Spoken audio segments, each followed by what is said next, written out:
tardes a todos, a todas y a todes. Mi nombre es Fernanda Fernández. Actualmente estoy a cargo de la Dirección de Participación Política, que pertenece a la Secretaría de Igualdad y Diversidad del Ministerio de Mujeres, Género y Diversidad. En esta ocasión tenemos el honor como ministerio y también como parte de este trabajo mancomunado con el Ministerio de Cultura de poder festejar la segunda edición de Nosotras Movemos al Mundo y también lo transformamos.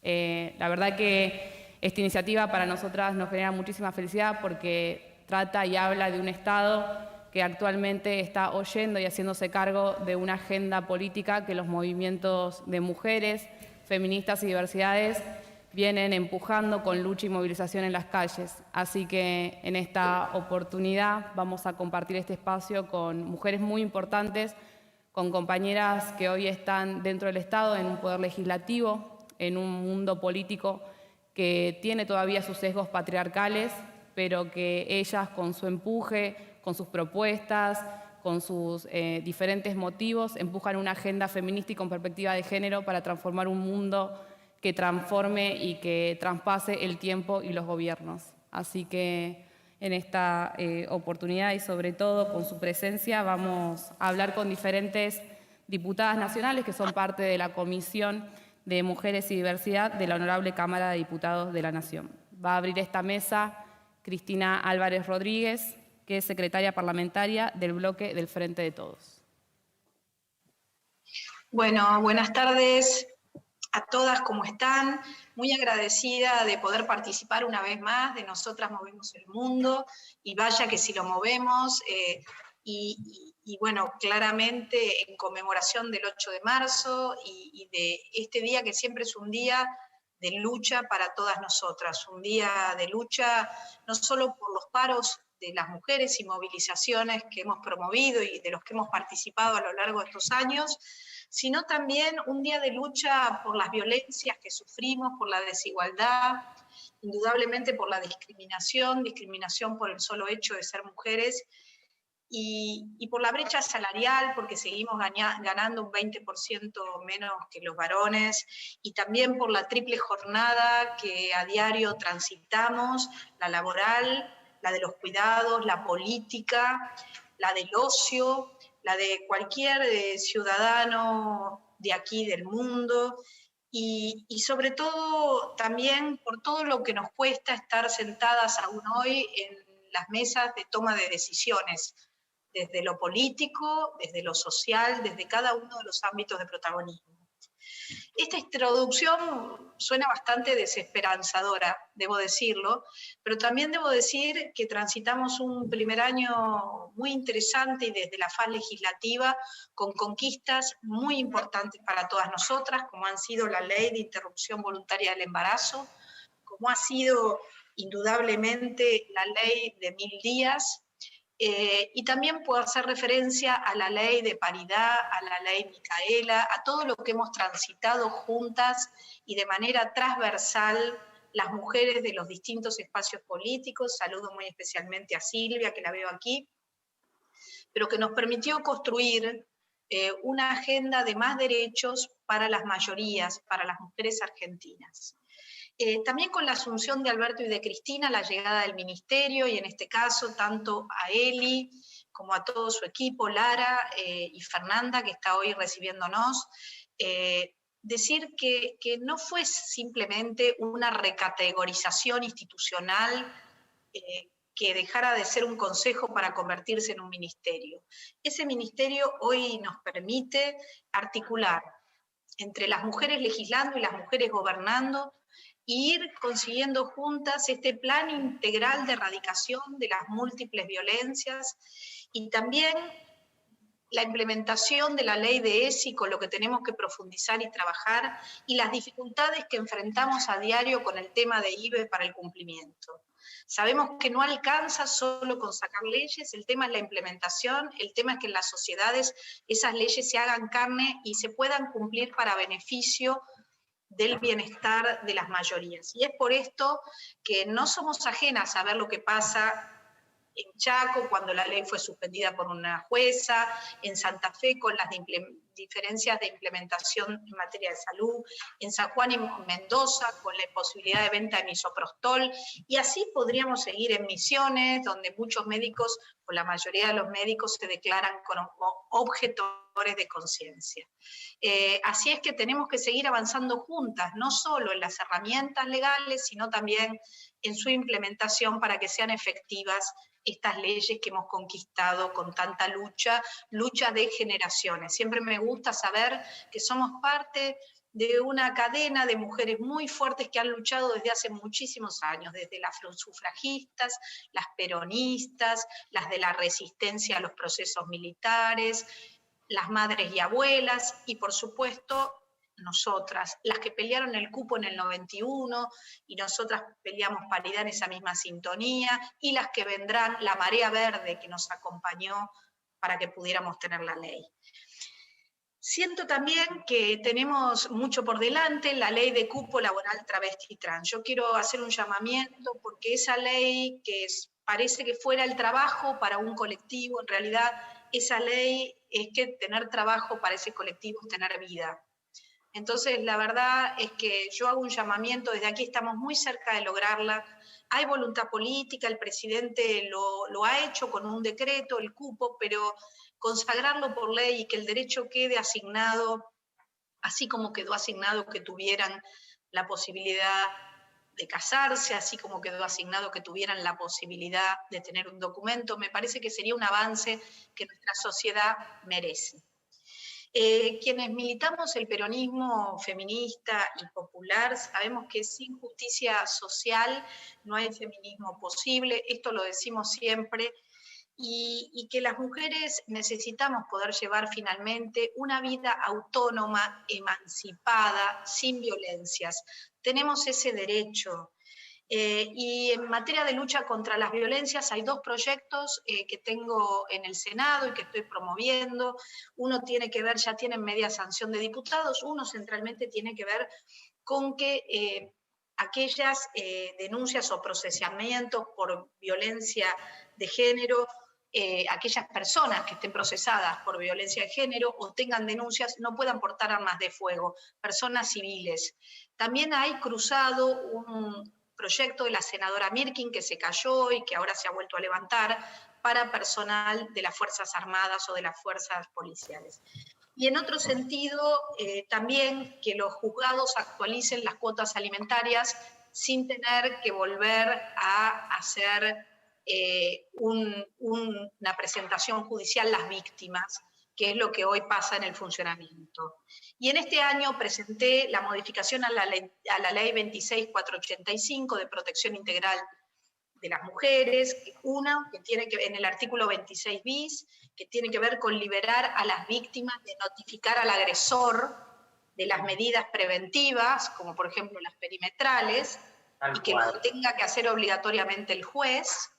Y el otro tema es que si el agresor incumple las medidas que el juez le puso, si incumple la perimetral, tenga que colocársele la tobillera y o también la tobillera obligatoria o el sistema obligatorio de monitoreo y alerta, pero también que puedan quitarle el registro de conducir, que puedan quitarle el pasaporte, que tenga sanciones que les dificulte su desempeño en una sociedad que no quiere que los violentos ganen.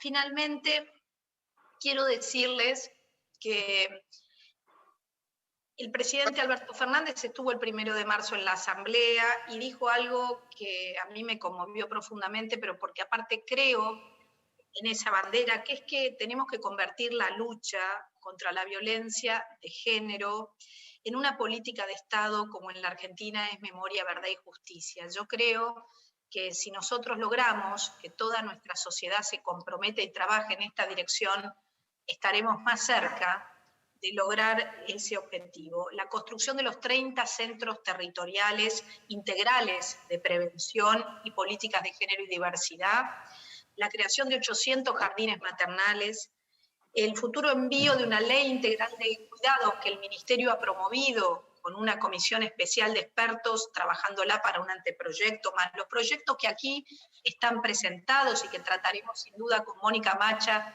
en la comisión con Jimena, con Gaby Esteves, con Silvia, las autoridades de nuestra comisión. Indudablemente todo esto hará que podamos avanzar en ese sentido de decir que hay un país y hay un gobierno y hay una sociedad que quiere avanzar en una dirección y que no solo lo enuncia, sino que lo hace en consecuencia.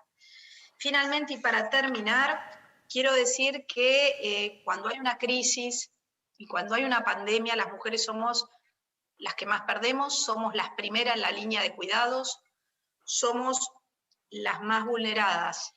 Pero cuando hay bonanza, no se distribuye con igualdad esa bonanza. Y esto también es algo que tenemos que empezar o seguir peleando y discutiendo para conquistar. Termino con Úrsula, por no volver a hablar de mi queridísima Micaela García, la tengo acá conmigo, con el pañuelo que sus padres me entregaron el día que vinieron al recinto. Hubo 3 denuncias, hubo 2 ampliaciones de denuncias, hubo una causa previa por violación de una niña discapacitada, hubo órdenes de detención que no se llevaron a cabo, hubo un policía que no podía portar armas, hubo un policía que tenía carpeta psiquiátrica y estaba apartado. Sin embargo, Úrsula fue víctima de femicidio de esa persona. Con lo cual necesitamos una reforma judicial con perspectiva de género, porque la justicia en Argentina para las víctimas de violencia de género llega tarde y llega mal. Así es que quiero dejar esto para terminar y agradecerles muchísimo a todo el equipo del Ministerio, a todas las participantes y a todas las que nos están escuchando esta posibilidad de encontrarnos, a reafirmarnos en un 8M, en un día de lucha y moviendo el mundo juntas. Gracias, Cristina. Ahora sigue el turno de Jimena López, secretaria del bloque del Frente de Todos. Hola, buenas tardes. ¿Se escucha bien? Sí, se te escucha. Bueno, hablar después de una compañera como Cris y con la trayectoria que tiene Cristina es bastante difícil, y estoy en un panel de muy buenas compañeras, tanto Silvia Lospenato como Mónica Macha, como Cristina, son muy buenas compañeras. Yo ingresé al Poder Legislativo en el 2019, juré por primera vez, siempre trabajé en el Poder Ejecutivo, y realmente podemos decir que en el Honorable Congreso de la Nación hay muy buenas mujeres de todo el arco político, que estamos tratando de construir políticas feministas, que no es poco, entender relaciones de poder de manera circular, cambiar los verticalismos impuestos del patriarcado, y creo que nuestro desafío para mover al mundo es poder pensar el poder desde una lógica feminista de construcción, donde las otras, los otros, sean básicamente compañeros y no adversarios ni enemigos, donde podamos tender puentes para la vida cotidiana de las personas y fundamentalmente de las mujeres y diversidades que han estado siempre tan olvidadas de la política pública, en principio, y de los marcos legislativos. Todos los derechos que hemos adquirido las mujeres y las disidencias y diversidades ha sido a fuerza de tomar las calles. Siempre fuimos propulsoras instalando nuestro debate en las calles.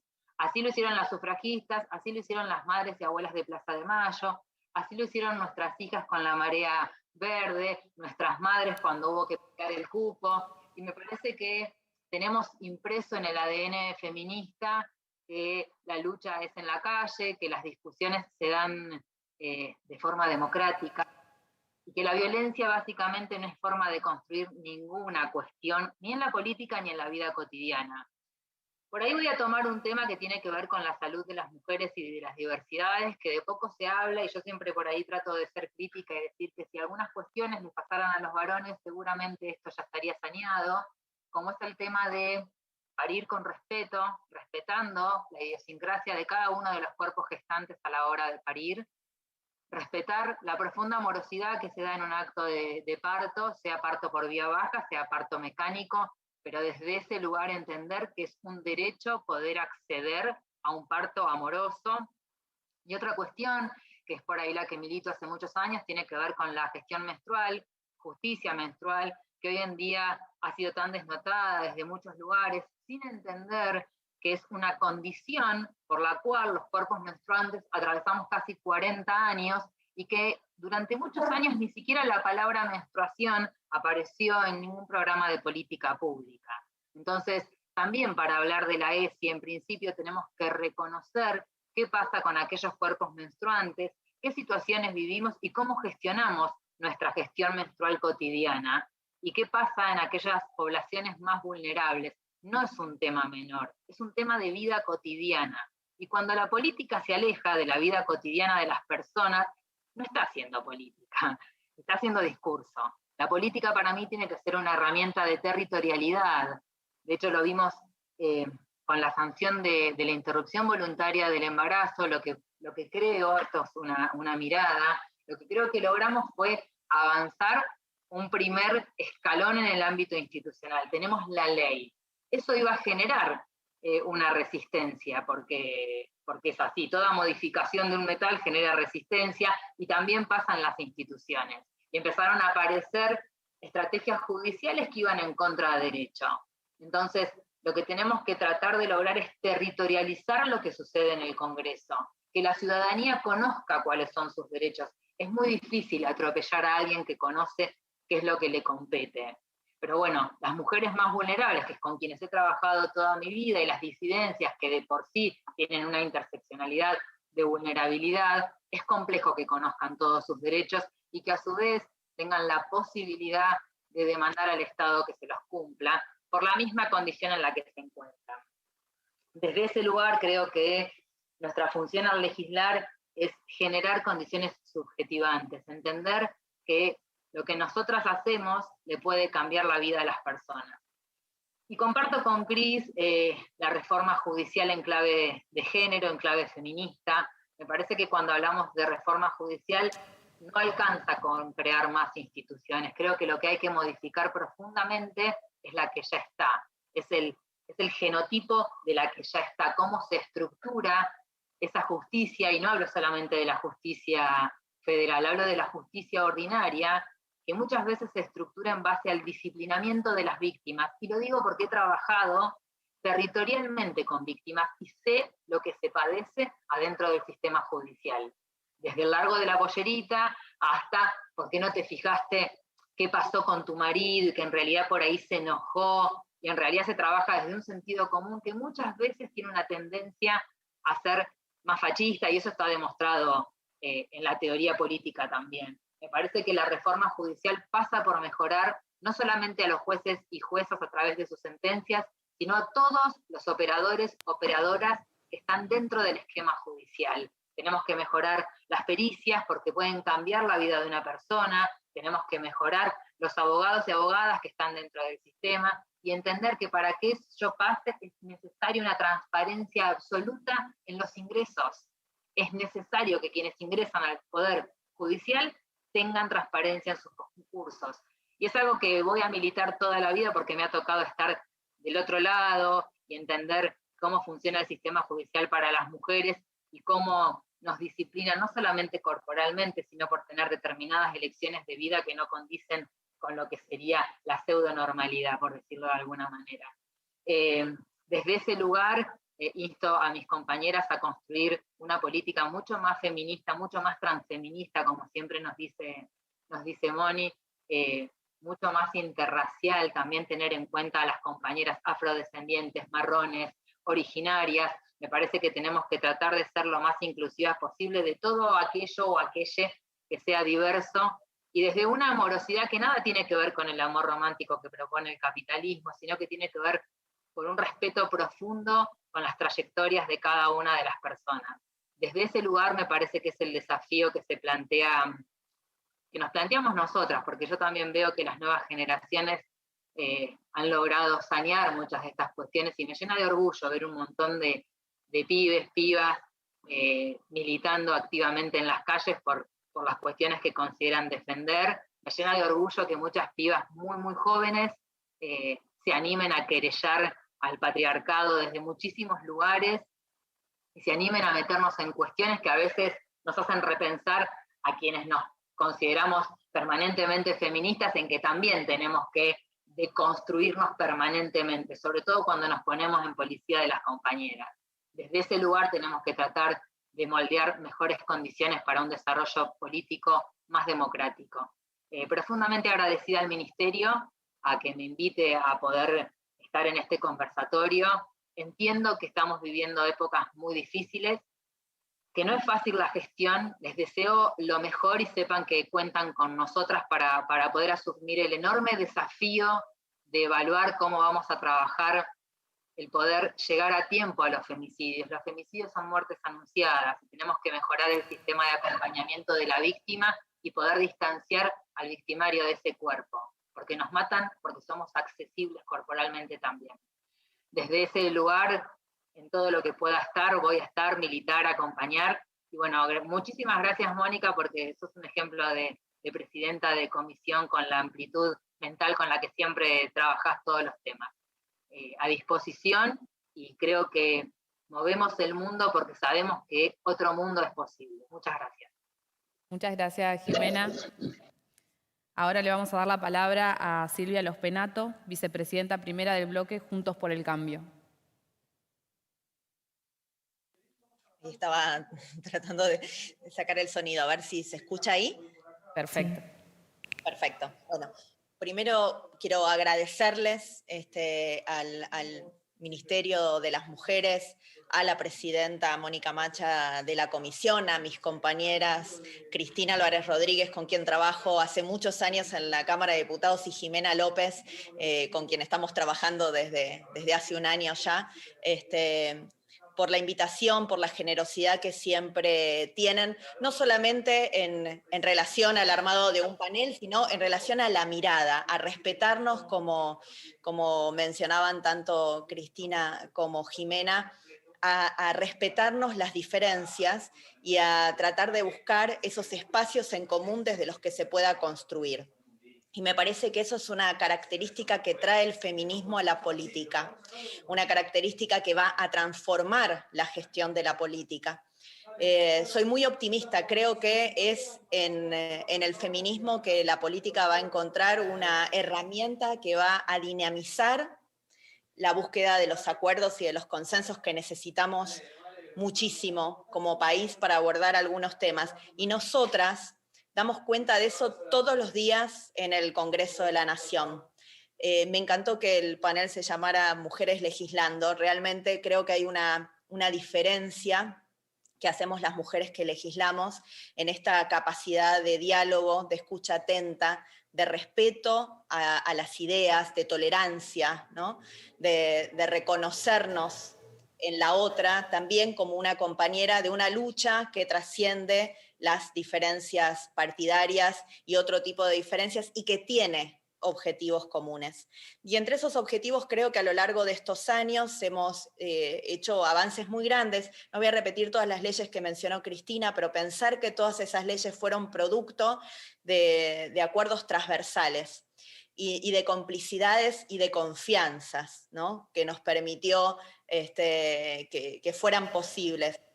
Recuerdo simplemente casi anecdóticamente, ¿no? La ley Micaela, que venía impulsada por distintas legisladoras de que eran en aquel momento oposición, y se había terminado el año legislativo y pese a que habíamos tenido algunas informativas no habíamos avanzado, y yo hice mucha fuerza para que fuera uno de los proyectos que entrara ese año en extraordinarias.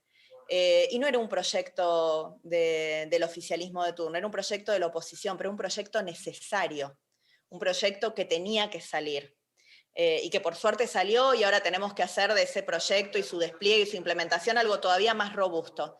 Pero en esa generosidad trabajamos permanentemente. Lo vemos en la comisión, nadie pregunta quién está encabezando el proyecto, definimos los temas y nos ponemos a tratar de acordar la mejor ley posible en relación a esos temas. Y por eso creo que hemos conseguido muchas cosas en estos años, pero que tenemos desafíos todavía mucho más grandes por delante. La pandemia, hace un año nos encontrábamos en este mismo panel pero todas juntas, presencialmente, sobre el escenario, éramos muchas, estábamos una al ladito de la otra y el salón en el CCK estaba lleno. Nosotras movemos al mundo, pero la pandemia lo frenó. Y en ese freno del mundo aprendimos muchas cosas. A mí me gusta decir que aprendimos principalmente 3 cosas que deberíamos incorporar para siempre de esta pandemia. Ojalá superemos la enfermedad, superemos la muerte y superemos todo lo malo de la pandemia, pero nos quedemos con algunas cosas que aprendimos. La primera es que podíamos vivir, el mundo podía vivir consumiendo menos. Y esta realidad, esto que constatamos, tiene que servirnos para pensar una pospandemia con un consumo más sustentable, ¿no? Un consumo más ecológico, un consumo menos superfluo, porque vimos que es posible y que el mundo siguió, pese a que se disminuyó gran parte del consumo probablemente no tan necesario. La segunda cosa es que teníamos una idea de que el ambiente iba a tardar y tardaría muchas décadas en recomponerse, y vimos que cuando hay un cambio rotundo el ambiente reacciona bastante rápido, y entonces eso es algo que tenemos que promover. Hay algunas actividades que hay que cortarlas de raíz o hacer una gran transformación, no permitir perder este aprendizaje sobre cómo recuperarlo. Pero la más importante lección de todas, me parece, es que socialmente teníamos claramente subvertidos los valores respecto a cuáles son las actividades esenciales y quiénes la realizan. Cuando tuvimos que definir quiénes eran los trabajadores esenciales en la economía, nos dimos cuenta que esos trabajadores esenciales eran en general los peor remunerados de nuestras propias sociedades. Eran trabajadores a los que no les habíamos dado la atención ni el reconocimiento que se merecen. Y sin embargo, cuando los necesitamos, estuvieron allí, estuvieron en la primera línea y eran mayoritariamente mujeres. Esa enorme lección sobre qué es esencial, tanto en la producción y el consumo, en el cuidado del ambiente, como en la valorización social del trabajo, me parece que tenemos que conservarla, tenemos que resignificarla y tenemos que reconocerla. Por eso me parece que este es el tiempo para legislar sobre los aprendizajes que nos dejó esta pandemia, que tienen a la mujer como protagonista. Por primera vez tuvimos a los varones adentro de las casas, los varones acostumbrados a estar en el afuera, tuvieron que comprometerse mucho más con el adentro. Y ese comprometerse con el adentro los hizo tomar conciencia de lo que significan las tareas domésticas y las tareas de cuidado. Nosotras las feministas decimos que el primer paso para que uno se defina feminista es poder ver la desigualdad. Y creo que la pandemia sirvió para que millones de varones en todo el mundo vean la desigualdad que implican las cargas de las tareas de cuidado y de las tareas domésticas. Bueno, ahora eso tenemos que transformarlo en política pública. Por eso yo celebro el anuncio del presidente de enviar una ley de cuidados. También estoy trabajando en la propia y hay otras iniciativas que ya están en el Congreso. Creo que tiene que ser uno de los temas que vuelva a concitar un gran pacto feminista. Digo, en todos los lugares donde puedo, si yo tuviera que convocar a un nuevo pacto feminista, convocaría un pacto feminista por el empleo. Necesitamos que las mujeres participen del mercado de trabajo, que participen más, que participen mejor, y para eso necesariamente necesitamos trabajar sobre un sistema de apoyos para que las mujeres puedan ganar autonomía en todos los sentidos, autonomía económica que también se transforma a la larga en autonomía física, ¿no? Y en cuidado para poder trabajar sobre los temas de violencia. Así que ese creo que es el mensaje que me gustaría que compartamos en este 8 de marzo. Necesitamos un gran pacto de mujeres para aumentar la proporción de las mujeres que tenemos el privilegio de participar de la población económicamente activa, desarrollarnos y brindar todas nuestras capacidades y también nuestros deseos a la sociedad que integramos. Revalorizar el rol y las actividades en donde se concentran las mujeres. Y ahí vuelvo a pedir, como hago en cada foro que tengo, que el Senado trate la ley de obstetricia, de un sector de la economía absolutamente feminizado, un sector vinculado a la salud, vinculado a los cuidados. Nosotros aprobamos esa media sanción y se va a vencer este año. Necesitamos que el Senado, por favor, trate esta ley para que se reconozca a miles de mujeres que a lo largo y a lo ancho del país traen la vida al mundo, acompañan a otras mujeres en ese momento tan importante que también tenemos que cuidar con el parto respetado que proponía Jimena recién. Este gran pacto por incrementar la participación de las mujeres en el mercado laboral implica que sigamos trabajando para reducir la brecha de género, que sigamos trabajando para generar oportunidades para que más mujeres ingresen al mercado laboral en otras actividades en las que mayoritariamente no ingresan y que son las mejor remuneradas de la economía, para remunerar mejor las actividades más feminizadas, también dándoles ese reconocimiento y ese valor social, y como ya se dijo, que tenemos despachada y ojalá se trate pronto, la ley del cupo laboral travesti trans va absolutamente en esa línea y en ese sentido. Mujeres y diversidades tenemos que ser reconocidas en el mercado laboral, tenemos que tener más oportunidades de acceso y ojalá este 8 de marzo este sea uno de los temas en el que podamos compartir todas las fuerzas políticas objetivos en común. Por último, para terminar, sabemos que estamos viviendo un recrudecimiento de las situaciones de violencia. Y esto era una consecuencia lógica también de tener que encerrarnos en las casas, que es el lugar más inseguro para las mujeres que sufren violencia. Sabíamos que esto iba a pasar, ni bien se pudiera ver, y lamentablemente lo estamos viendo todos los días. Así que también hay otra serie de reformas legislativas urgentes.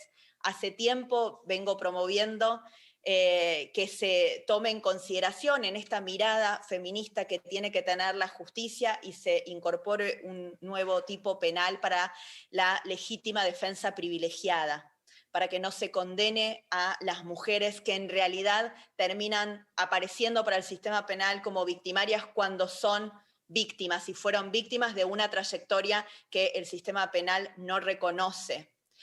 Necesitamos que se tomen más medidas y se unifiquen las figuras de las medidas de restricción para que cuando son violadas tengan un agravamiento de las penas de violaciones, pero además medidas complementarias. Algunas las mencionaba Cristina y podemos pensar muchas más para que violar la perimetral no sea gratuito, efectivamente, y podamos proteger más a las mujeres. Y finalmente, nada de lo que hagamos a nivel legislativo, inclusive a nivel judicial, alcanza si no tenemos una política pública que acompañe eso, y necesitamos ahí, por supuesto, más refugios, más centros integrales de atención de la mujer.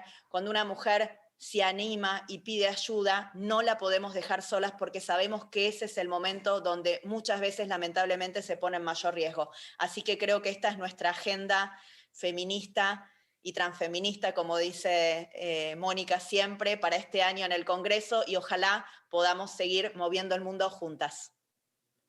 Muchísimas gracias, Silvia Lospenato. Ahora, para cerrar esta mesa, y las dos que estamos de forma presencial, Mónica Macha, ella, aparte de ser hoy en día, digamos, la presidenta de esta Comisión de Mujeres y Diversidad de la Honorable Cámara de Diputados, es también la presidenta del bloque del Frente de Todes.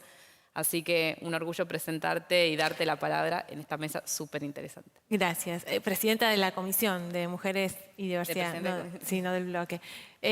Bueno, muchas gracias. Muchas gracias a todas las... En principio al Ministerio, yo no sé para dónde tengo que mirar, ¿para allá? ¿O cómo es? ¿Miro para ahí? Ah, no, miro. Bien, perfecto. Tenía esa duda. Bueno, en principio quiero agradecer al Ministerio por haber pensado en esta mesa, en esta instancia, también a las compañeras que recién expresaron sus ideas, también los proyectos que están trabajando en este tiempo.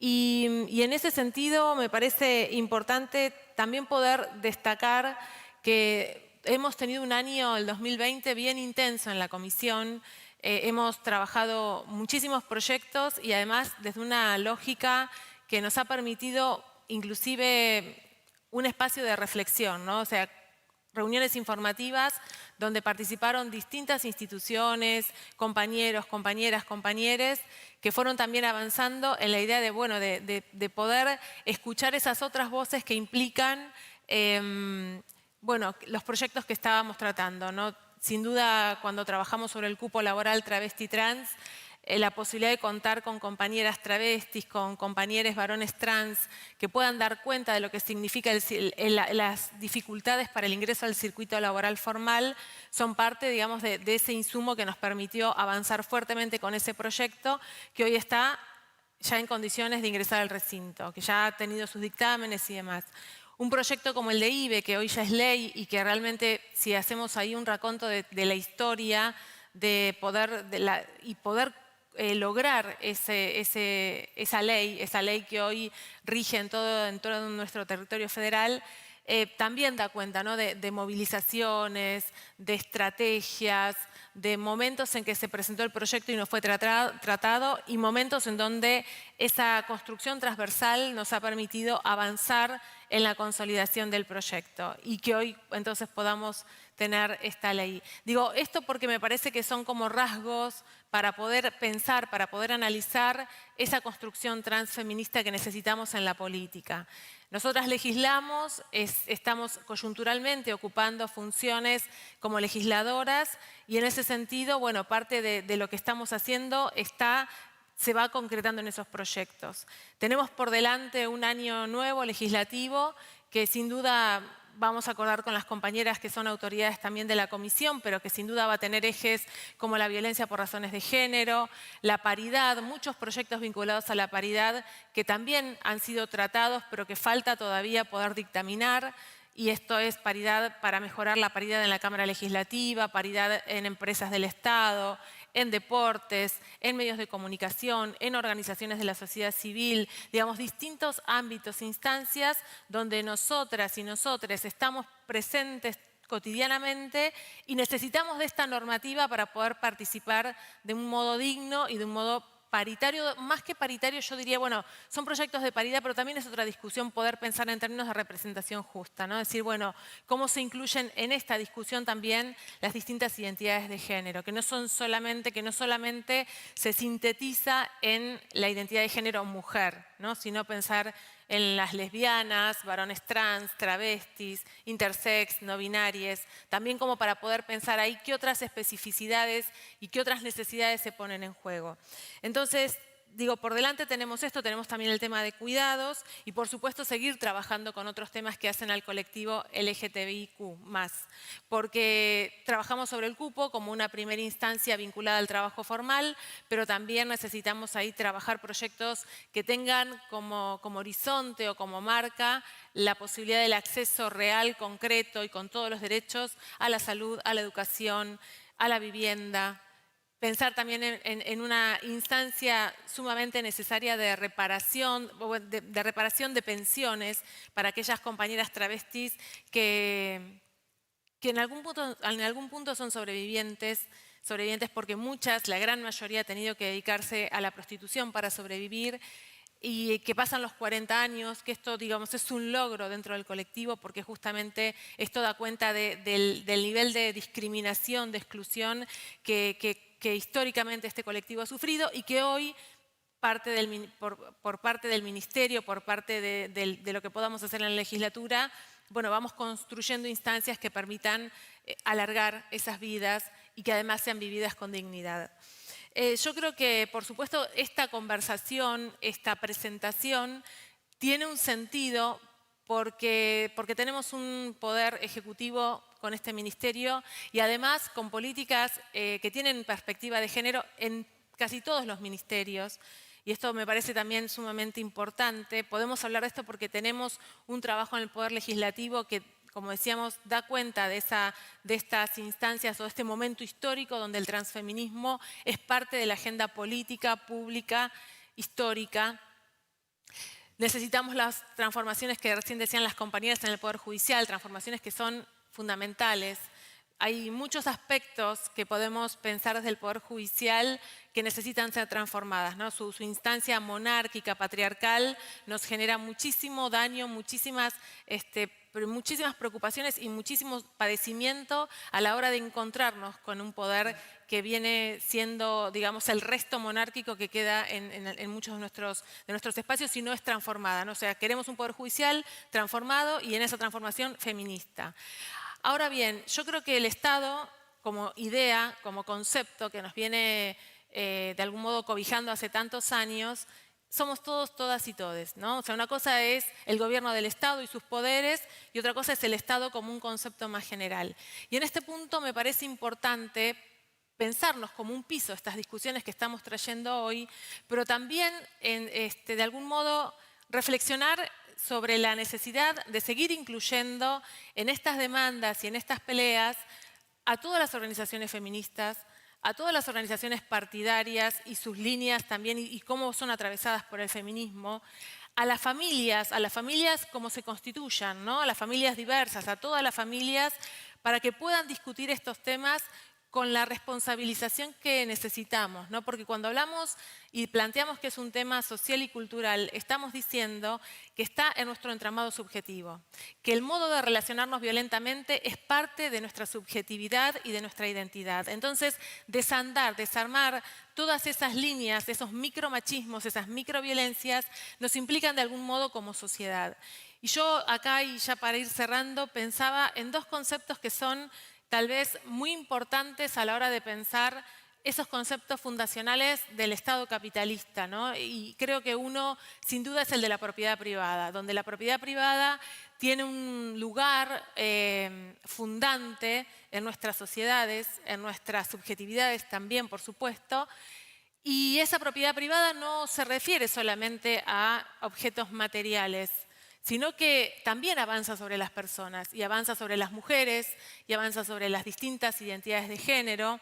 Entonces creo que esa idea de la propiedad privada está también en el marco de las violencias por razones de género, porque muchos varones que ejercen violencia en algún punto consideran que esas otras personas le pertenecen y que si esas personas no quieren continuar con determinadas relaciones y quieren pensarse de otro modo, hay ahí una situación donde se ejerce esa violencia justamente por esa idea de ese concepto que es una abstracción, pero a la vez también es una práctica que tiene que ver con la propiedad privada. Y el otro concepto, también para poder profundizar, tiene que ver con la idea del poder.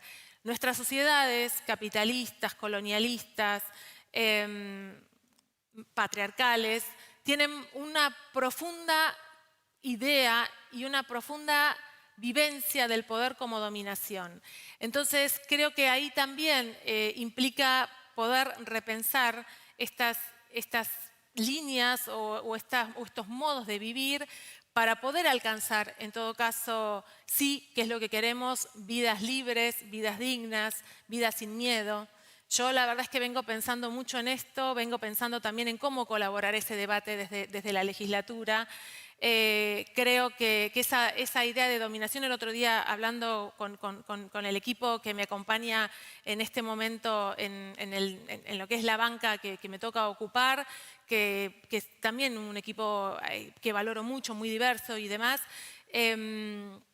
saltaba esta situación de la dominación sobre las mujeres y también sobre los hijos, hijas e hijes. Entonces digo, ¿cuánto hay que poder problematizar ahí? ¿Cuánto tiene que ver con las leyes, seguramente? Pero también cuánto tiene que ver con que podamos cambiar esta cultura y que nosotras y nosotres entonces podamos mover el mundo hacia un mundo más digno, más libre, sin miedos. Y siempre me resuena Spinetta con esto de que todas las hojas son del viento. Creo que es por ahí. Gracias. Gracias, Mónica. Me parece que tu cierre y tus conclusiones van un poco en tono de lo que pudimos escuchar con las demás compañeras.